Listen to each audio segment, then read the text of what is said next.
देश प्रदेश में आपका स्वागत है। मैं हूं मनोजन भारती। सबसे पहले भारत चीन विवाद को लेकर के बीजेपी और कांग्रेस के बीच जुबानी जंग छिड़ी हुई है। बीजेपी लगातार कांग्रेस पे ये आरोप लगाती रही है कि वो सेना का मनोबल गिरा रही है। इन्हीं आरोपों के बीच आज कांग्रेस अध्यक्ष सोनिया गांधी ने जवानों के लिए एक संदेश दिया है। आज कांग्रेस जन और देश के नागरिक हमारे शहीदों को श्रद्धांजलि एवं सैनिकों के शौर्य को नमन करने के लिए पूरे देश में शहीदों को सलाम दिवस मना रहे हैं। मैं खुद को उनके साथ जोड़ती हूँ। गलवान घाटी लद्दाख में चीनी घुसपैठ को रोकते हुए हमारे 20 सैनिक वीरगति को प्राप्त हुए। देश उनके बलिदान के लिए सदैव आभारी रहेगा।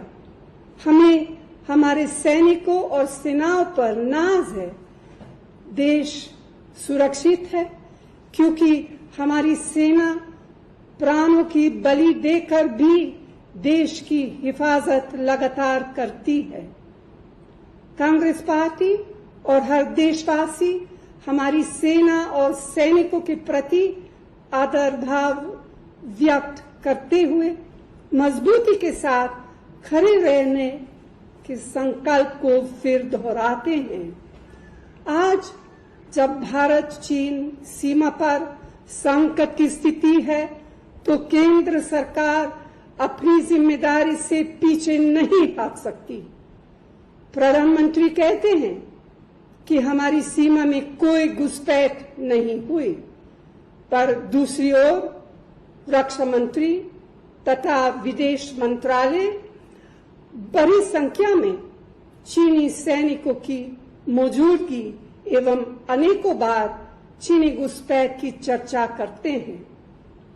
हमारी फौज के जनरल, रक्षा एक्सपर्ट एवं समाचार पत्र सैटेलाइट तस्वीरें दिखाकर भी चीनी घुसपैठ की पुष्टि कर रहे हैं।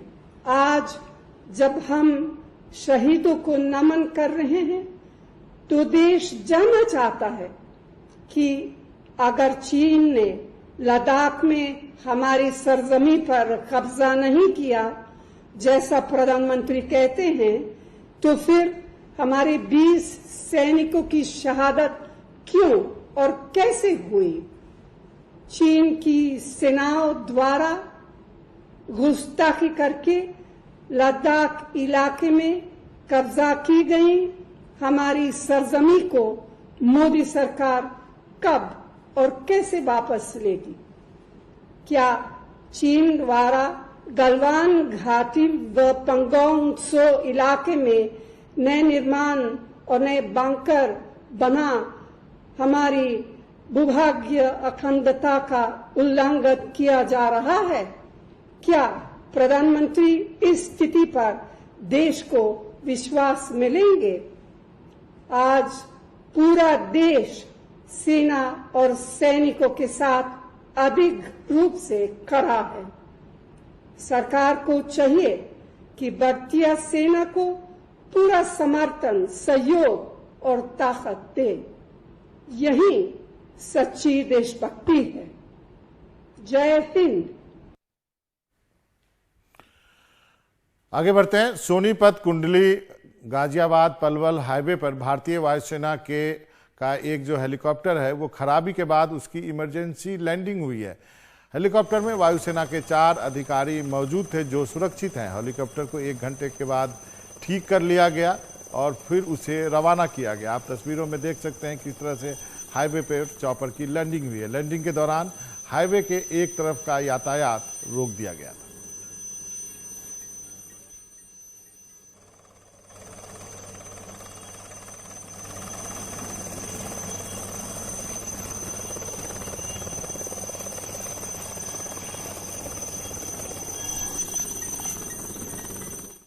प्रधानमंत्री नरेंद्र मोदी ने आज यूपी सरकार के आत्मनिर्भर यूपी रोजगार अभियान की शुरुआत की।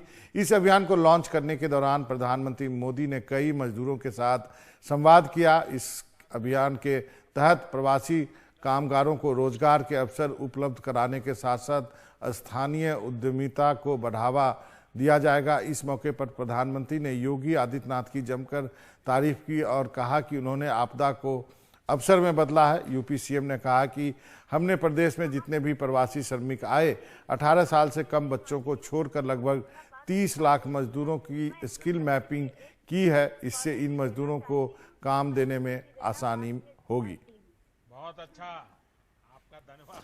पेट्रोल डीजल की बढ़ती कीमतों के विरोध में आज समाजवादी पार्टी के कार्यकर्ताओं ने लखनऊ में प्रदर्शन किया। इस दौरान उनकी पुलिस से झड़प भी हुई। पुलिस ने कुछ कार्यकर्ताओं को हिरासत में भी लिया है।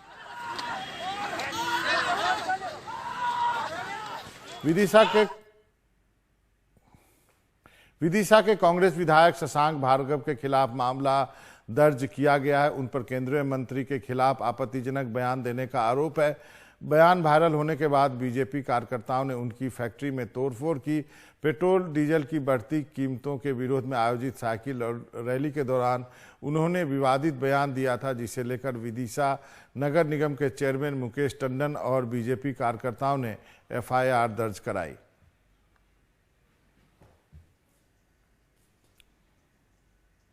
गुना में एक नाबालिग से छेड़छाड़ और उसका वीडियो वायरल बनाकर करने का मामला सामने आया है। पुलिस ने नाबालिग की शिकायत पर अपहरण, मारपीट और छेड़छाड़ कर वीडियो बनाने का मामला दर्ज किया है।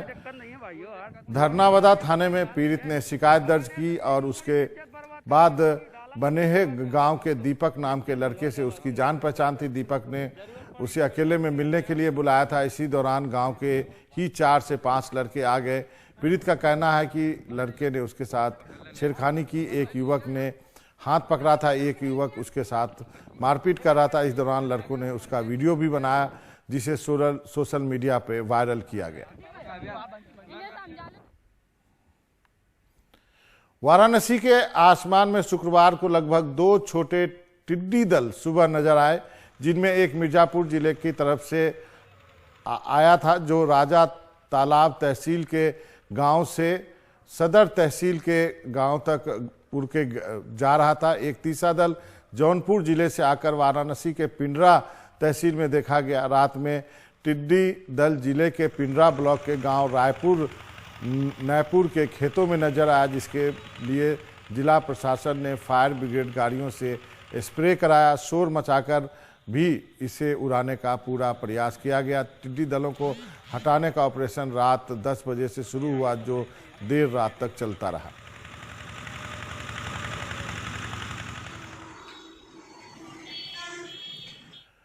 उत्तर प्रदेश में बिजली गिरने से 24 लोगों की मौत हो गई है। देवरिया में 9, कुशीनगर में 1, बलरामपुर में 1, फतेहपुर में 1, उन्नाव में 1, बाराबंकी में 2, अंबेडकर नगर में 3, प्रयागराज में 6 लोगों की मौत हुई। सरकार ने सबके घर वालों को 4-4 लाख रुपए मदद का ऐलान किया है। बिहार में बिजली गिरने की वजह से 88 लोगों की मौत हो गई है। पूरे राज्य के 23 जिलों में अलग अलग जगहों पर लोग खराब मौसम के चपेट में आकर जान गंवा बैठे। सबसे ज़्यादा 13 लोगों की मौत गोपालगंज में हुई है। मधुबनी और नवादा में 8-8 लोगों की मौत हुई है।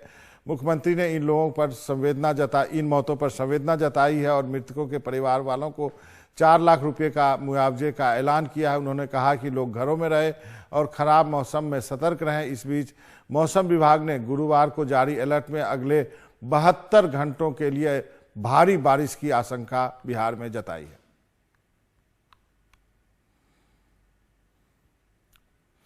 सबसे ज्यादा गेहूं उपजाने का दावा करने वाले मध्य प्रदेश में गेहूं बर्बाद हो रहा है। ये तस्वीर जो है सिवनी की है, जहां बारिश में भीगा हुआ लगभग 250 क्विंटल गेहूं खराब हो गया है। आप देख सकते हैं गेहूं को जेसीबी से उठाकर ठिकाने लगाया जा रहा है। सिवनी के गणेशगंज सोसाइटी में 250 क्विंटल गेहूं पानी में भीग कर सड़ गया। बदबू की वजह से आसपास के लोगों का जीना दूभर हो गया। अब इस गेहूं को हटाने के लिए जेसीबी मशीन का इस्तेमाल किया जा रहा है, फिर उसको ट्रैक्टर में लाद कर हटाया जाएगा। ये गेहूं आपके हमारे पैसों से खरीदा गया और फिर इसका इस्तेमाल कैसे हुआ आप देख सकते हैं इस बर्बादी को।